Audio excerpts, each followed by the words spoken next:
ಎಲ್ಲರಿಗೂ ನನ್ನ ಚಾನಲ್ನಲ್ಲಿ ವೆಲ್ಕಮ್. ಸೊ ಗೈಸ್, ಇವತ್ತಿನ ವಿಡಿಯೋ ಬಂದು ಪಿಕಾ ಕಾರ್ಡ್ ರೀಡಿಂಗ್ ಇರುತ್ತೆ. ಈ ಒಂದು ಪಿಕಾ ಕಾರ್ಡ್ ರೀಡಿಂಗ್ ಯಾರಿಗೆ ರೆಸನೇಟ್ ಆಗುತ್ತೆ ಅಂದರೆ, ಯಾರೆಲ್ಲ ಸಪ್ರೇಷನ್ ಅಲ್ಲಿ ಇದ್ದೀರಾ, ಲಾಂಗ್ ಡಿಸ್ಟೆನ್ಸ್ ಅಲ್ಲಿ ಇದ್ದೀರಾ, ದೂರ ಇದ್ದೀರಾ, ಡಿವೋರ್ಸ್ ಆಗಿದೆ ಹಸ್ಬೆಂಡ್ ಅಂಡ್ ವೈಫು, ಎಲ್ಲರೂ ಕೂಡ ಈ ಒಂದು ವಿಡಿಯೋನ ನೋಡ್ಕೊಳ್ಳಿ. ನಿಮ್ಮ ವ್ಯಕ್ತಿ ಆಲ್ರೆಡಿ ನಿಮ್ಮಿಂದ ದೂರ ಆಗಿದ್ದಾರೆ ಅಂತ ಅಂದರೆ ಈ ಒಂದು ವಿಡಿಯೋ ನಿಮಗೆ ರೆಸನೇಟ್ ಆಗುತ್ತೆ ಅಂತ ಹೇಳ್ಬೋದು. ಸೊ ಕಾನ್ಸೆಪ್ಟ್ ಏನು ಅಂತ ಅಂದರೆ, ನಿಮ್ಮ ಮಾಜಿ ಪ್ರೇಮಿ ನಿಮ್ಮ ಲೈಫಲ್ಲಿ ವಾಪಸ್ ಬರ್ತಾರಾ, ಅವ್ರಿಗೋಸ್ಕರ ನೀವು ವೆಯ್ಟ್ ಮಾಡಬೇಕಾ ಅಥವಾ ಮೂವ್ ಆನ್ ಆಗಬೇಕಾ, ಒಂದು ಫೈನಲ್ ಡಿಸಿಷನ್ ವಿಡಿಯೋನ ಮಾಡಿ ಅಂತ. ಸೊ ತುಂಬ ಜನ ರಿಕ್ವೆಸ್ಟ್ ಮಾಡಿದ್ದೀರಾ. ಸೊ ಐ ಥಿಂಕ್ ಈ ಒಂದು ವಿಡಿಯೋ ಎಲ್ಲರಿಗೂ ಇಷ್ಟ ಆಗುತ್ತೆ ಅನ್ಕೊಳ್ತೀನಿ. ಸೊ ಈ ಒಂದು ವ್ಯಕ್ತಿ, ನಿಮ್ಮ ಮನಸ್ಸಿನಲ್ಲಿರುವಂಥ ವ್ಯಕ್ತಿ ದೂರ ಆಗಿದ್ದಾರೆ ಅಂತ ಅಂದರೆ ಆ ಒಂದು ವ್ಯಕ್ತಿಗೋಸ್ಕರ ನೀವು ವೆಯ್ಟ್ ಮಾಡಬೇಕಾ, ಕಾಯ್ಬೇಕಾ ಅನ್ನೋ ಒಂದು ವಿಡಿಯೋನ ತೊಗೊಂಡು ಬಂದಿದ್ದೀನಿ ಅಂತ ಹೇಳ್ತಾ, ವಿಡಿಯೋನ ಸ್ಟಾರ್ಟ್ ಮಾಡೋಕ್ಕಿಂತ ಮುಂಚೆ ನನ್ನ ಚಾನಲ್ಗೆ ಇನ್ನೂ ಯಾರು ಸಬ್ಸ್ಕ್ರೈಬ್ ಮಾಡ್ಕೊಂಡಿಲ್ಲ ಗೈಸ್, ಪ್ಲೀಸ್ ಸಬ್ಸ್ಕ್ರೈಬ್ ಮಾಡ್ಕೊಳ್ಳಿ ಅಂತ ನಾನು ಹೇಳ್ತಾ, ಇಲ್ಲಿ ನಾನು 2 ಕ್ರಿಸ್ಟಲ್ಸ್ನ ಕೊಟ್ಟಿದ್ದೀನಿ. ಸೊ ಫಸ್ಟ್ ಕ್ರಿಸ್ಟಲ್ ಬಂದು ಲ್ಯಾಪಿಸ್ ಲಜೋಲಿ ಆ್ಯಂಡ್ ಸೆಕೆಂಡ್ ಕ್ರಿಸ್ಟಲ್ ಬಂದು ಕ್ಲಿಯರ್ ಕಾರ್ಡ್ಸ್. ಇವೆರಡು ಕ್ರಿಸ್ಟಲಲ್ಲಿ ಯಾವ ಕ್ರಿಸ್ಟಲ್ ನಮಗೆ ಅಟ್ರಾಕ್ಟ್ ಆಗುತ್ತೆ ಆ ಕ್ರಿಸ್ಟಲ್ನ ನೀವು ಚೂಸ್ ಮಾಡ್ಕೊಳ್ಳಿ. Okay,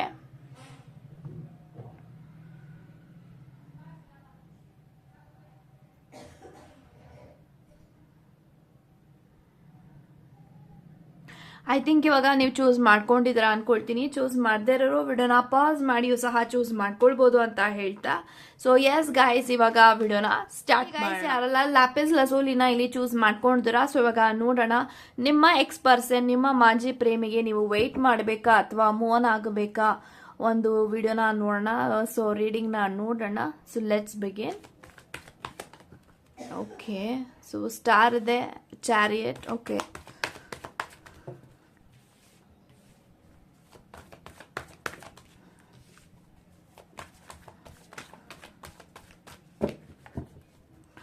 bottom of the card ನನಗೆ 4 ಆಫ್ ಪೆಂಟಿಕಲ್ಸ್ ಇದೆ. ಸೊ ಗೈಸ್, ಯಾರಲ್ಲ ಫಸ್ಟ್ ಪಾಲ್ನ ಇಲ್ಲಿ ಚೂಸ್ ಮಾಡಿದ್ರ, bottom of the card 4 of pentacles ಇದೆ, ಚಾರಿಯಟ್ ಇದೆ, ಸ್ಟಾರ್ ಕಾರ್ಡ್ ಇದೆ, hanged men, okay, 10 of wands and I have death card. So guys, ನನಗೆ ಎಲ್ಲ ಕಾರ್ಡ್ಸ್ ಪ್ರಕಾರ ಏನು ಇಂಟೆನ್ಷನ್ ಬರ್ತಿದೆ ಅಂದರೆ, ನೀವು ಯಾರನ್ನ ನೆನೆಸ್ಕೊಂಡು ಈ ಒಂದು ವಿಡಿಯೋನ ನೋಡ್ತಾ ಇದ್ದೀರಾ, ಆ ಒಂದು ವ್ಯಕ್ತಿ ನಿಮ್ಮ ಲೈಫಲ್ಲಿ ವಾಪಸ್ ಬರ್ತಾರಾ, ಅವ್ರಿಗೋಸ್ಕರ ವೆಯ್ಟ್ ಮಾಡಬೇಕಾ ಅಂತ ಅಂದರೆ ಡೆಫಿನೆಟ್ಲಿ ಎಸ್, ಅವ್ರಿಗೋಸ್ಕರ ನೀವು ವೆಯ್ಟ್ ಮಾಡಬಹುದು ಅಂತ ನಾನು ಹೇಳ್ತೀನಿ. ಯಾಕೆಂತಂದ್ರೆ ನನಗೆ ಚಾರಿಟ್ ಇದೆ, ಸ್ಟಾರ್ ಇದೆ. ಇವೆರಡು ಕಾರ್ಡ್ ಏನು ತೋರಿಸ್ತಾ ಇದೆ ಅಂದರೆ, ಮೇನ್ಲಿ ಸ್ಟಾರ್ ಕಾರ್ಡ್ ನಿಮ್ಮ ಕನೆಕ್ಷನ್ ಹೀಲ್ ಆಗ್ತಾ ಇದೆ. ಸೊ ಈ ಒಂದು ವ್ಯಕ್ತಿಗೆ ನಿಮ್ಮ ಮೇಲೆ ಪ್ರೀತಿ ಹೆಚ್ಚಾಗ್ತಾ ಇದೆ, ಗೌರವ ಹೆಚ್ಚಾಗ್ತಾ ಇದೆ, ಕೇರ್ ಹೆಚ್ಚಾಗ್ತಾ ಇದೆ. ಈ ಒಂದು ವ್ಯಕ್ತಿ ಆಕ್ಚುಲಿ ಟ್ರೈ ಮಾಡಿದ್ರು ನಿಮ್ಮಿಂದ ಮೂವ್ ಆನ್ ಆಗೋದಕ್ಕೆ, ಬಟ್ ಅವ್ರಿಗೂ ಅನಿಸ್ತಾ ಇದೆ ಈ ಒಂದು ಕನೆಕ್ಷನ್ ಇಂದ, ಈ ಒಂದು ವ್ಯಕ್ತಿಯಿಂದ ನಾನು ಮೂವ್ ಆನ್ ಆಗೋದಿಕ್ಕೆ ಆಗ್ತಾ ಇಲ್ಲ ಅಂತ. ಯಾಕೆ ಅಂತಂದ್ರೆ ಬಿಕಾಸ್ ಆಫ್ ಲವ್. ಯಾಕೆ ಅಂತಂದ್ರೆ ನೀವು ಅವ್ರಿಗೆ ತುಂಬಾ ಪ್ರೀತಿನ ಕೊಟ್ಟಿದ್ದೀರಾ, ತುಂಬಾನೇ ಕೇರ್ ಮಾಡಿದ್ದೀರಾ, ಹೆಲ್ಪ್ ಮಾಡಿದ್ದೀರಾ, and in the same way ಅವರ ಕಷ್ಟಗಳನ್ನ ನನ್ನ ಕಷ್ಟಗಳು ಅನ್ಕೊಂಡು ನೀವು ಎಲ್ಲದಕ್ಕೂ ಅವರ ಜೊತೆಗೆ ನಿಂತಿದ್ದೀರಾ. ಹೀಗಾಗಿ ಒಂದು ವ್ಯಕ್ತಿ ನಿಮ್ಮಿಂದ ಅವರು ಮೂವ್ ಆನ್ ಆಗೋದಿಕ್ಕೆ ಆಗ್ತಾ ಇಲ್ಲ. ಇದು ಕ್ಲಿಯರ್ ಆಗಿ ಅವ್ರಿಗೆ ಅರ್ಥ ಆಗ್ತಾ ಇದೆ, ರಿಯಲೈಸ್ ಆಗ್ತಾ ಇದೆ ಈ ಒಂದು ಪ್ರೀತಿಗೆ ಎಷ್ಟು ಶಕ್ತಿ ಇದೆ, ಎಷ್ಟು ಪವರ್ ಇದೆ, ಈ ಒಂದು ಪ್ರೀತಿಗೆ ಎಷ್ಟು ವ್ಯಾಲ್ಯೂ ಇದೆ, ನನ್ನ ಒಂದು ಪರ್ಸನ್ ಅವರ ಪ್ರೀತಿಗೆ ನನ್ನ ಜೀವನದಲ್ಲಿ ಅನ್ನೋದಕ್ಕೆ ಈ ಒಂದು ವ್ಯಕ್ತಿಗೆ ರಿಯಲೈಸೇಷನ್ ಆಗಿದೆ. ಸೊ ಹಾಗಾಗಿ ಒಂದು ವ್ಯಕ್ತಿ ನಿಮ್ಮಿಂದ ಮೂವ್ ಆನ್ ಆಗೋದಕ್ಕೆ ಆಗ್ತಾ ಇಲ್ಲ, ನಿಮ್ಮ ಕನೆಕ್ಷನ್ ಹೀಲ್ ಆಗ್ತಾ ಇದೆ, ನಿಮ್ಮ ಪಾರ್ಟ್ನರು ಹೀಲ್ ಆಗ್ತಾ ಇದ್ದಾರೆ, ಇನ್ ದ ಸೇಮ್ ವೇ ನೀವು ಕೂಡ ಹೀಲ್ ಆಗಿ ಅಂತ ನಾನು ಹೇಳ್ತೀನಿ. ಸೊ ಚಾರಿಯಟ್ ಇರೋದ್ರಿಂದ ಡೆಫಿನೆಟ್ಲಿ ಈ ಒಂದು ವ್ಯಕ್ತಿ ಸಕ್ಸಸ್ನ ಬಯಸ್ತಾ ಇದ್ದಾರೆ, ನಿಮ್ಮ ಒಂದು ಲೈಫಲ್ಲಿ ವಾಪಸ್ ಬರಬೇಕು, ಮತ್ತೆ ರೀಕನೆಕ್ಟ್ ಆಗಬೇಕು, ರಿಕನ್ಸಿಲೇಷನ್ ಆಗಬೇಕು, ನಾವಿಬ್ರು ಚೆನ್ನಾಗಾಗಬೇಕು, ಒಂದಾಗಬೇಕು, ಇನ್ ಮುಂದೆ ಆದ್ರೂ ಆಗಿದಾಗೋಗಿದೆ, ಇನ್ ಮುಂದೆ ಆದ್ರೂ ನಾವು ತುಂಬಾ ಚೆನ್ನಾಗಿ ಬಾಳ್ಬೇಕು ಲೈಫಲ್ಲಿ. ಸೊ ಈ ತರ ಇಲ್ಲಿ ನಿಮ್ಮ ವ್ಯಕ್ತಿ ಯೋಚಿಸ್ತಾ ಇದ್ದಾರೆ. ಬಟ್ ಎಲ್ಲೊಂದ್ ಕಡೆ ಅವ್ರು ಯಾಕೆ ಇನ್ನೂ ಅವರು ನಿಮ್ಮನ್ನ ಕಾಂಟ್ಯಾಕ್ಟ್ ಮಾಡ್ತಾ ಇಲ್ಲ, ನಿಮ್ಮನ್ನ ರೀಚ್ ಔಟ್ ಆಗಕ್ ಆಗ್ತಾ ಇಲ್ಲ ಅಂದ್ರೆ 4 ಆಫ್ ಪೆಂಟಿಕಲ್ಸ್ ಇದೆ. ಈ ಒಂದು ವ್ಯಕ್ತಿಗೆ ಸ್ವಲ್ಪ ಮಟ್ಟಿಗೆ ಈಗೋ ಆಟಿಟ್ಯೂಡ್ ಅನ್ನೋದು ಇರೋದ್ರಿಂದ ಆ ಒಂದು ಈಗೋ ಆಟಿಟ್ಯೂಡ್ ಡೆಫಿನೆಟ್ಲಿ ಈ ಒಂದು ವ್ಯಕ್ತಿ ಕಳಚಿ ಈ ಒಂದು ಪ್ರೀತಿಗೆ ಸರೆಂಡರ್ ಆಗ್ತಾರೆ. ಸೊ ನಿಮ್ಮ ವ್ಯಕ್ತಿಗೆ ಈಗೋ ಇರೋದ್ರಿಂದಾನೆ ಅವರು ನಿಮ್ಮನ್ನ ರೀಚ್ ಔಟ್ ಆಗೋದಿಕ್ಕೆ ಆಗ್ತಾ ಇಲ್ಲ. ಸೊ ಡೆಫಿನೆಟ್ಲಿ ಈ ಒಂದು ವ್ಯಕ್ತಿ ರೀಚ್ ಔಟ್ ಆಗ್ತಾರೆ. ಅವ್ರಿಗೆ ಸ್ವಲ್ಪ ಸಮಯ ಕೊಡಿ, ಪೇಷನ್ಸ್ ಇಂದ ಇರಿ, ಪಾಸಿಟಿವ್ ಆಗಿರಿ, ಬಿಲೀವ್ ಮಾಡಿ. ಸೊ ನೋಡಿ ಗೈಸ್, ನಮ್ಮ ಕನೆಕ್ಷನ್ ಹೀಲ್ ಆಗಬೇಕು, ಸರಿ ಹೋಗಬೇಕು, ಸರಿ ಹೋಗ್ತಾ ಇದೆ ಅನ್ನುವಾಗ ನೀವು ತುಂಬಾನೇ ಬಿಲೀವ್ ಮಾಡಬೇಕು, ಟ್ರಸ್ಟ್ ಮಾಡಬೇಕು, ಪಾಸಿಟಿವಿಟಿ ಆಗಿ ಮ್ಯಾನಿಫೆಸ್ಟ್ ಮಾಡಬೇಕು. ಇಲ್ಲ ನಾವಿಬ್ರು ಒಂದಾಗಿದ್ದೀವಿ, ಖುಷಿ ಆಗಿದ್ದೀವಿ, ಚೆನ್ನಾಗಿ ರಿಲೇಶನ್ಶಿಪ್ ಅಲ್ಲಿ ಕಂಟಿನ್ಯೂ ಆಗಿದೆ ನಮ್ಮ ಕನೆಕ್ಷನ್ ಅಂತ ಪಾಸಿಟಿವ್ ಆಗಿ ನೀವು ಯಾವಾಗ ಮ್ಯಾನಿಫೆಸ್ಟ್ ಮಾಡಕ್ಕೆ ಸ್ಟಾರ್ಟ್ ಮಾಡ್ತೀರಾ ಆವಾಗ ನಿಮ್ಮ ಕನೆಕ್ಷನ್ ಡೇ ಬೈ ಡೇ ನಿಮ್ಮ ಲೈಫಲ್ಲಿ ನಿಮ್ಮ ವ್ಯಕ್ತಿ ಬರೋದನ್ನ ಎಕ್ಸ್ಪೀರಿಯನ್ಸ್ ಮಾಡ್ತೀರಾ ಅಂತ ನಾನು ಹೇಳ್ತೀನಿ. ಸೊ ಮ್ಯಾನಿಫೆಸ್ಟೇಷನ್ ಸ್ಟಾರ್ಟ್ ಮಾಡಿ. ಸೊ ನೀವು ಮ್ಯಾನಿಫೆಸ್ಟೇಷನ್ ಆಲ್ರೆಡಿ ಮಾಡ್ತಾ ಇದ್ರಾ ಅಂತಂದ್ರೆ well and good. So manifestation ನ ಸ್ಟಾರ್ಟ್ ಮಾಡಿ ಅಂತ ಹೇಳ್ತೀನಿ. ಸೊ ಹ್ಯಾಂಗರ್ಡ್ ಮ್ಯಾನ್ ಇದೆ. ಸೊ ಈ ಒಂದು ವ್ಯಕ್ತಿಗೆ ಬ್ಲಾಂಕ್ ಆಗ್ತಾ ಇದೆ ಡೇ ಬೈ ಡೇ. ಯಾವ ತರ ನಿಮ್ಮನ್ನ ಕನೆಕ್ಟ್ ಮಾಡೋದು, ಯಾವ ತರ ನಿಮ್ಮನ್ನ ನಿಮ್ ಜೊತೆಗೆ ಮಾತಾಡೋದು, ಏನು ಈ ಒಂದು ವ್ಯಕ್ತಿಗೆ ಐಡಿಯಾನೇ ಇಲ್ಲ. ಯಾಕೆಂತಂದ್ರೆ ಈ ಒಂದು ವ್ಯಕ್ತಿಗೆ ಇದೆಲ್ಲ ನ್ಯೂ ಎಕ್ಸ್ಪೀರಿಯನ್ಸ್ ಅಂತ ನಾನು ಹೇಳ್ತೀನಿ. ಅವರು ಯಾರನ್ನು ಕೂಡ ಇಷ್ಟು ಪ್ರೀತಿ ಮಾಡಿಲ್ಲ, ಪ್ರೀತಿ ಮಾಡಿ ಬ್ರೇಕಪ್ ಆಗಿಲ್ಲ, ಬ್ರೇಕಪ್ ಆಗಿ ಮೂವ್ ಆನ್ ಆಗೋದಿಕ್ಕಾಗದೆ ನಿಮ್ಮ ಲೈಫಲ್ಲಿ ಮತ್ತೆ ವಾಪಸ್ ಬರ್ತಾ ಇದ್ದಾರೆ. ಇದು ಅವರ ಫಸ್ಟ್ ಟೈಮ್ ರಿಲೇಶನ್ಶಿಪ್, ಸಂಬಂಧ, ಪ್ರೀತಿ ಅನ್ನೋದೆಲ್ಲ ಇವರಿಗೆ ಫಸ್ಟ್ ಟೈಮ್. ಸೊ ಹಾಗಾಗಿ ನಿಮ್ಮನ್ನ ಯಾವ ತರ ಕನೆಕ್ಟ್ ಆಗೋದು, ನಿಮ್ಮ ಜೊತೆಗೆ ಯಾವ ತರ ಮಾತಾಡ್ರೆ ನೀವು ಎಲ್ಲಾನು ಸರಿಪಡಿಸ್ಕೊಳ್ತೀರಾ, ಯಾವಾಗ ನೀವ್ ಚೆನ್ನಾಗ್ ಆಗ್ತೀರಾ ನನ್ನ ಜೊತೆಗೆ, ಯಾವ ತರ ಇವ್ರ ಜೊತೆಗೆ ಮಾತಾಡ್ಬೇಕು ಅನ್ನೋದ್ರ ಬಗ್ಗೆ ಒಂದು ವ್ಯಕ್ತಿಗೆ ತುಂಬಾ ಕನ್ಫ್ಯೂಷನ್ ಇದೆ. ಅವ್ರಿಗೆ ಕ್ಲಾರಿಟಿ ಸಿಗ್ತಾ ಇಲ್ಲ ಯಾವ ತರ ನಿಮ್ಮನ್ನ ಕನ್ವಿನ್ಸ್ ಮಾಡೋದು ಮಾತಾಡಿ ಅಂತ. ಸೊ ಡೆತ್ ಕಾರ್ಡ್ ಇದೆ. ನಿಮ್ಮ ಕನೆಕ್ಷನ್ ಟ್ರಾನ್ಸಿಷನ್ ಹೋಗ್ತಾ ಇದೆ, ಅಂದ್ರೆ ಚೇಂಜ್ ಆಗ್ತಾ ಇದೆ, ಬದಲಾಗ್ತಾ ಇದೆ.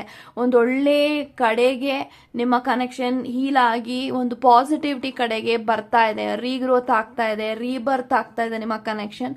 ಸೊ ಡೆತ್ ಏನ್ ಇಂಡಿಕೇಟ್ ಮಾಡ್ತಾ ಇದೆ ಅಂದ್ರೆ ಐ ಥಿಂಕ್ ನಿಮ್ಮ ಇಬ್ರು ನೀವಿಬ್ರು ಏನಕ್ಕೆ ಸಪ್ರೇಟ್ ಆಗಿದ್ದೀರಾ, ದೂರ ಆಗಿದೆ ಅಂದ್ರೆ ಬಿಕಾಸ್ ಆಫ್ ಪಾಸ್ಟ್ ಕರ್ಮ. ಆ ಒಂದು ಪಾಸ್ಟ್ ಕರ್ಮ ಏನೆಲ್ಲ ಒಂದು ಕಾರ್ಮಿಕ್ ಬ್ಯಾಗೇಜ್ ಇದೆ ನಿಮ್ಮ ಲೈಫಲ್ಲಿ, ಅದು ಎಂಡ್ ಆಗಿ ಇವಾಗ ಒಂದು ಒಳ್ಳೆ ರೀತಿನಲ್ಲಿ ನಿಮ್ಮ ಕನೆಕ್ಷನ್ ಪಾಸಿಟಿವಿಟಿ ಆಗಿ ಟರ್ನ್ ಔಟ್ ಆಗ್ತಾ ಇದೆ. ಇದು ನನಗೆ ಕಾಣಿಸ್ತಾ ಇದೆ. ಸೊ 10 of Wands ಇರೋದ್ರಿಂದ ಐ ಥಿಂಕ್ ಈ ಒಂದು ವ್ಯಕ್ತಿಗೆ ಸಾಕಾಗೋಗಿದೆ. This person is tired. So ಈ ಒಂದು ವ್ಯಕ್ತಿಗೆ ನಿಮ್ಮಿಂದ ಮೋನ್ ಆಗಿ ಪ್ರಯತ್ನ ಪಟ್ಟು ಇವರು ಎಕ್ಸಾಸ್ಟೆಡ್ ಆಗ್ಬಿಟ್ಟಿದ್ದಾರೆ. ಸೊ ಇವಾಗ ಈ ಒಂದು ವ್ಯಕ್ತಿ ನಿಮ್ಮನ್ನ ಬಯಸ್ತಾ ಇದ್ದಾರೆ. ಐ ಥಿಂಕ್ ಈ ಒಂದು ವ್ಯಕ್ತಿನೂ ಕೂಡ ಮ್ಯಾನಿಫೆಸ್ಟ್ ಮಾಡ್ತಾ ಇದ್ದಾರೆ, ಪ್ರೇಯರ್ಸ್ ಮಾಡ್ತಾ ಇದ್ದಾರೆ. ಈ ಒಂದು ವ್ಯಕ್ತಿ ನನ್ನ ಲೈಫಲ್ಲಿ ವಾಪಸ್ ಬರಬೇಕು ಅಂತ ಈ ಒಂದು ವ್ಯಕ್ತಿ ಮ್ಯಾನಿಫೆಸ್ಟ್ ಮಾಡ್ತಾ ಇದ್ದಾರೆ. ಆಲ್ರೆಡಿ ಅವರು ದೇವ್ರಗಳಿಗೆಲ್ಲಾನು ಕೂಡ ಪೂಜೆ ಮಾಡ್ತಾ ಇದ್ದಾರೆ. ಯಾಕಂದ್ರೆ I am getting that kind of a vibration. Because ಈ ಒಂದು ವ್ಯಕ್ತಿ ತುಂಬಾ ದೇವ್ರನ್ನ ನಂಬ್ತಾರೆ. ಪ್ರತಿಯೊಂದು ವಿಚಾರಕ್ಕೂ ಇವರು ದೇವರ ಸಹಾಯ ಇಲ್ಲದೆ, ದೇವರಿಗೆ ಪೂಜೆ ಮಾಡದೆ ಎಲ್ಲೂ ಹೋಗಲ್ಲ. ಸೊ ಈ ತರ ಒಂದು ಟೈಪ್ ಆಫ್ ಅ ಪರ್ಸನ್ ಅಂತ ಹೇಳ್ಬೋದು. ಸೊ ಇವ್ರು ಮುಂಚೆ ಹಿಂಗಿರ್ಲಿಲ್ಲ ಅಂದ್ರೆ ಇವಾಗ ಅವರು ಚೇಂಜ್ ಆಗಿದ್ದಾರೆ. ಇವಾಗ ದೇವರು ಅಂದ್ರೆ ಭಯ ಭಕ್ತಿ ಅನ್ನೋದೆಲ್ಲ ಬಂದಿದೆ. ಸೊ ನಿಮಗೋಸ್ಕರ ಇವರು ಬದಲಾಗಿದ್ದಾರೆ, ಚೆನ್ನಾಗಿ ಆಗ್ತಾ ಇದ್ದಾರೆ. ಅಂಡ್ ಡೆಫಿನೆಟ್ಲಿ ಒಂದು ವ್ಯಕ್ತಿ ನಿಮ್ಮ ಲೈಫಲ್ಲಿ ಬರ್ತಾರೆ. ವೆಯ್ಟ್ ಮಾಡಿ ಯಾವಾಗ ಬರ್ತಾರೆ ಅನ್ನೋದಾದ್ರೆ ವಿತಿನ್ 5 to 6 months ಒಳಗಡೆ ಅಥವಾ 5 to 6 weeks ಒಳಗಡೆ this person gonna come back to you ಅಂತ ಹೇಳ್ತಾ ಗಾಡ್ ಬ್ಲೆಸ್ ಯು ಗೈಸ್. ಯಾರಲ್ಲ ಕ್ಲಿಯರ್ ಕಾರ್ಡ್ಸ್ ನ ಇಲ್ಲಿ ಚೂಸ್ ಮಾಡ್ಕೊಂಡಿದ್ರಾ? ಸೊ ಇವಾಗ ನೋಡೋಣ ನಿಮ್ಮ ಎಕ್ಸ್ ಪರ್ಸನ್ ನಿಮ್ಮ ಲೈಫಲ್ಲಿ ವಾಪಸ್ ಬರ್ತಾರ, ಅವ್ರಿಗೋಸ್ಕರ ವೇಟ್ ಮಾಡಬೇಕಾ ಅಥವಾ ಮೋನ್ ಆಗಬೇಕಾ ಅನ್ನೋದನ್ನ ಇವಾಗ ರೀಡಿಂಗ್ ನಾನು ನೋಡೋಣ. Let's begin.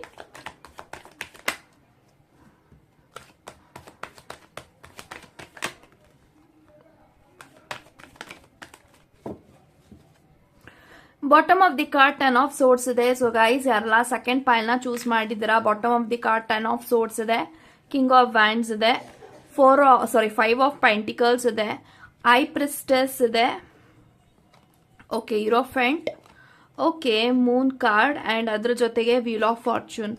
ಸೊ ಗೈಸ್ ನನಗೆ ಎಲ್ಲಾ ಕಾರ್ಡ್ಸ್ ಪ್ರಕಾರ ಏನ್ ಇಂಟೆನ್ಷನ್ ಬರ್ತಿದೆ ಅಂದ್ರೆ ಈ ಒಂದು ವ್ಯಕ್ತಿ ನಿಮ್ ಲೈಫಲ್ಲಿ ವಾಪಸ್ ಬರ್ತಾರ, ಅವರೊಟ್ಟಿಗೆ ರಿಕನ್ಸಿಲೇಷನ್ ಆಗತ್ತಾ, ನೀವು ಅವ್ರಿಗೋಸ್ಕರ ವೆಯ್ಟ್ ಮಾಡಬೇಕಾ ಅಥವಾ ಮೂವ್ ಆಗಬೇಕಾ ಅಂದ್ರೆ ಡೆಫಿನೆಟ್ಲಿ ವೆಯ್ಟ್ ಮಾಡಿ ಅಂತ ನಾನು ಹೇಳ್ತೀನಿ. ಯಾಕೆಂತ ಅಂದ್ರೆ ನನಗೆ ವೀಲ್ ಆಫ್ ಫಾರ್ಚೂನ್ ಕಾರ್ಡ್ ಬಂದಿದೆ. ಸೊ ಈ ಒಂದು ವೀಲ್ ಆಫ್ ಫಾರ್ಚೂನ್ ಕಾರ್ಡ್ ಏನ್ ಇಂಡಿಕೇಟ್ ಮಾಡ್ತಾ ಇದೆ ಅಂದ್ರೆ ನಿಮ್ಮ ವ್ಯಕ್ತಿ ನಿಮ್ಮ ಲೈಫಲ್ಲಿ ವಾಪಸ್ ಬರ್ತಾರೆ, ಅವ್ರಿಗೂ ಕೂಡ ನಿಮ್ಮ ಮೇಲೆ ಅಷ್ಟೇ ಪ್ರೀತಿ ಗೌರವ ಅಂಡ್ ಅವ್ರಿಗೂ ಕೂಡ ತುಂಬಾ ಆಸೆಗಳಿದೆ ನಿಮ್ಮ ಜೊತೆಗೆ ಮತ್ತೆ ಎಲ್ಲಾನು ಸರಿಪಡಿಸ್ಕೊಂಡು ಜೀವನವನ್ನ ನಡೆಸಬೇಕು ಅಂತ.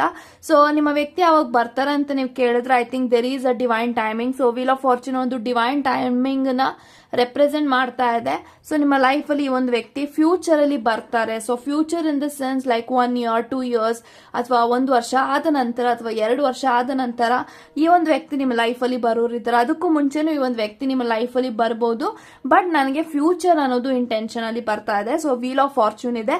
ಸೊ ವೀಲ್ ಆಫ್ ಫಾರ್ಚೂನ್ ಇರೋದ್ರಿಂದ ಮೇ ಬಿ ನಿಮ್ಮ ಇಬ್ಬರ ಲೈಫ್ ಅಲ್ಲಿ ದೆರ್ ಈಸ್ ಅ ಕರ್ಮ ಅಂತ ನಾನು ಹೇಳ್ತೀನಿ. So I think this person is your karmic ಅಂತ ನಾನು ಹೇಳ್ಬೋದು. ಸೊ ಕಾರ್ಮಿಕ್ ರಿಲೇಶನ್ಶಿಪ್, ಕಾರ್ಮಿಕಲ್ಲಿ ಈ ಒಂದು ಕನೆಕ್ಷನ್ ಇದೆ. ಸೊ ಅದೆಲ್ಲಾನು ಕೂಡ ಕ್ಲೆನ್ಸ್ ಆಗಬೇಕು.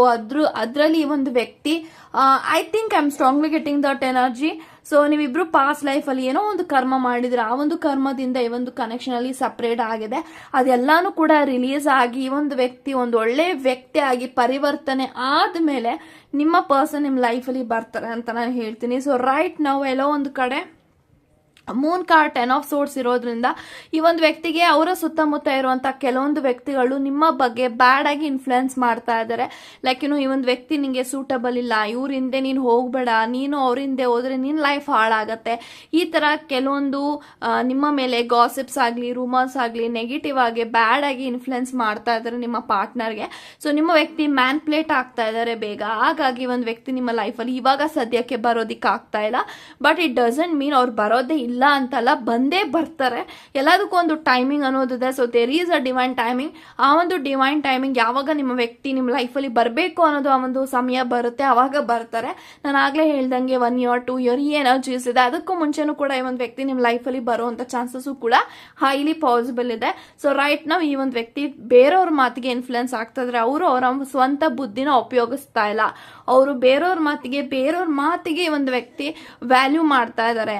ಸೊ ಇದಕ್ಕೆ ಆ ಒಂದು ವ್ಯಕ್ತಿಗೆ ನಿಮ್ಮ ಮೇಲೆ ಎಷ್ಟೇ ಗೌರವ ಇದ್ರು, ಪ್ರೀತಿ ಇದ್ರು, ಅವರು ನಿಮ್ಮ ಮುಂದೆ ತೋರಿಸ್ಕೊಳ್ತಾರೆ. Because of their ego and because of their third party situation is manipulating them.